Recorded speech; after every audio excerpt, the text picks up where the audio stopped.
पूजकाची वंशबुडी होईल. नंबर 1. देव्हाऱ्यात भगवान शंकराची मूर्ती अगर फोटो पूजू नये.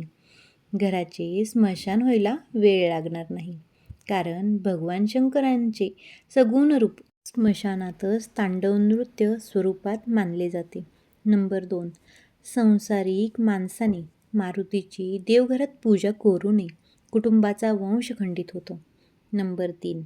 देवघरात शनीची पूजा करू नये, सर्व जीवन संकटमय अति उदास राहते. नंबर 4.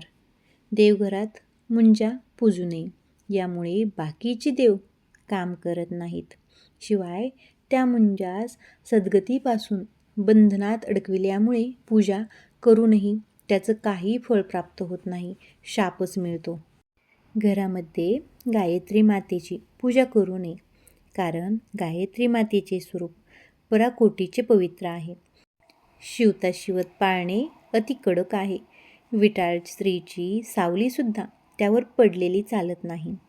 देवघरात कालभैरवाची पूजा देखील करू नये, कारण तो यम असून तो अति उग्र व कडक आहे. देवघरात म्हसोबा पूजू नये, त्यामुळे कुलदेवीची छत्र कुटुंबावर राहत नाही. तसेच देवघरात पीराची पूजाही करू नये. देवाच्या मूर्त्या शक्यतो करून शोकेसमध्ये ठेवू नये, याने देव त्या कुटुंबाची शोभा करतात. देवघरातील देवांच्या मूर्त्या 3 इंचापेक्षा कमी असाव्यात. जास्त उंचीच्या मूर्त्या विसर्जन कराव्यात. माशी लागलेले देव देवघरात ठेवू नये.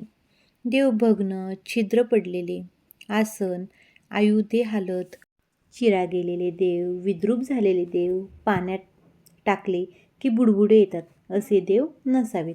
असे देव असतील तर ताबडतोब त्या देवांना विसर्जन करा. बक्षीस मिळालेले सापडलेले देव देवघरात पूजू नये. त्याची पूजा केली असता त्यांनी ते देव दिले आहेत, म्हणजे ज्या लोकांनी तुम्हाला ते देव दिले आहेत किंवा ज्यांचे ते देव आहेत, आपण केलेली पूजाचे जे फळ असते, जे आपल्याला भेटणार असते, ते फळ त्या लोकांना भेटून जाते. आसरा देखील देवघरात असू नयेत. आसरांचे शुक्रवारी विधिवत विसर्जन करावे. पूजा करताना पूजा करणाऱ्याचे तोंड पूर्वेला किंवा पश्चिमेला असावे, किंवा देवाचे तोंड पूर्वेला किंवा पश्चिमेला या 2 दिशेंना अतिशुभ आहे आणि या 2 दिशेंनाच देवांचे तोंड असावे. देवघर नेहमी ईशान्य कोपऱ्यात असावे. ईशान्य ही दिशा हलकी समजली जाते. देवघर हे नेहमी लाकडाचे असावे, सागवानी असावे. ते संगमरवरी केव्हाही नसावे, कारण ईशान्य दिशा ही हलक्या तत्वाची दिशा असल्यामुळे संगमरवरी जर देवघर असेल तर पुन्हा तिथे जड तत्व उत्पन्न होते आणि गोष्टी विरुद्ध दिशेने घडण्यास सुरुवात होत असते. त्यामुळे केव्हाही देवघर सागवानी ठेवा आणि सागवानी देवघर खूप महत्त्वाचे आहे आपल्या घरामध्ये. पुढील गोष्ट, देवाऱ्यात दिवंगत आई वडील वगैरेंचे फोटो लावू नयेत. देवावर श्रद्धा असेल तरच देवपूजा करावी. पूर्वीचे लोक पहा, आई वडील म्हणजे डेथ झाले की त्यांचे तसले टाक वगैरे काहीतरी बनवून आणायचे आणि देवाऱ्यात पूजायचे. आणि अजूनही काही जुन्या विचारांचे म्हणा, किंवा आता पहा, आता माझ्या आजी सासूबाई आमच्या देवघरात नाही आहे बरं काही, पण मी सांगते, म्हणजे माझ्या आजी सासूबाई अजूनही जिवंत आहेत. मग अशा काही जुन्या विचारांचे लोक अजूनही असतील, किंवा आपल्या सासूबाई का म्हणा, तर काही लोक कोणाचंही ऐकत नाही. जे पहिल्यापासून चालत आलेलं आहे ते कंटिन्यू चालू ठेवतात. पण शक्यतो करून आहे ना, मृत व्यक्तीची फोटो टाक देवघरात चुकूनही ठेवू नका. आपल्या देवघरात आपण जेवढी काही सेवा करतो ही निष्फळ आहे. त्याचे फळ आपल्याला बिलकुलही मिळणार नाही. तिथे देव कामच करत नाहीत. देवघरात लोक शिवलिंग ठेवतात. शिवलिंग ठेवण्याचे काही नियम आहेत. घरात एकापेक्षा जास्त शिवलिंग ठेवू नये असं शिवपुराण सांगतं. शिवलिंगातून प्रत्येक वेळेस ऊर्जेचा संचार होत असतो. त्यामुळे शिवलिंग हे पितळाचे असावे. शिवलिंगावरती नागाचा फणा नसावा. देवघरात नंदी नागासहित पिंड ठेवू नये, कारण ज्यावेळी आपण महादेवांना अभिषेक करतो ना, तेव्हा त्या महादेवाच्या अभिषेकाचं पाणी नंदीवर पडत असतं आणि नंदी हा महादेवांचा शिष्य आहे. ते पाणी नंदीवर पडल्याने त्याचा कोप होतो. त्यामुळे ही चूक बिलकुलही करू नका. देवघरामध्ये तुटका फुटका फोटो ठेवू नये किंवा अशी मूर्ती ठेवू नये, याने आहे ना वास्तुदोष लागतात.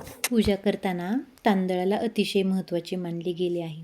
तांदूळ हे पूजेत फुलाची कमी पूर्ण करते. पण तांदूळ केव्हाही अखंड असावेत. तांदूळ फुटके तुटके जाळी लागलेले केव्हाही वापरू नये.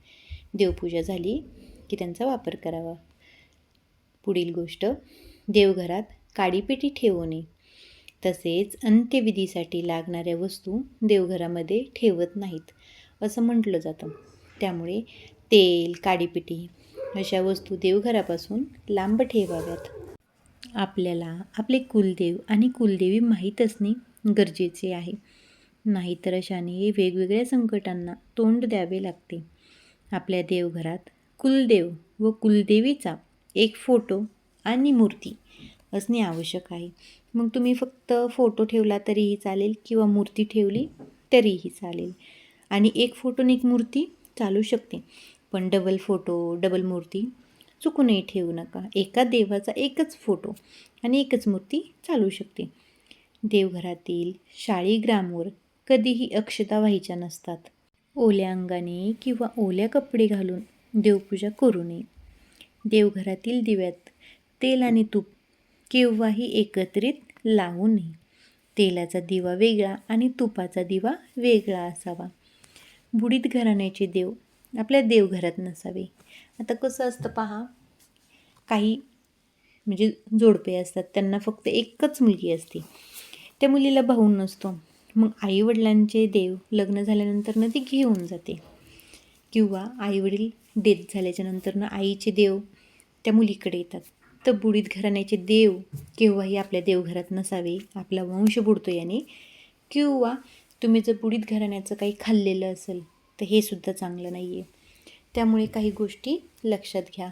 श्री स्वामी समर्थ.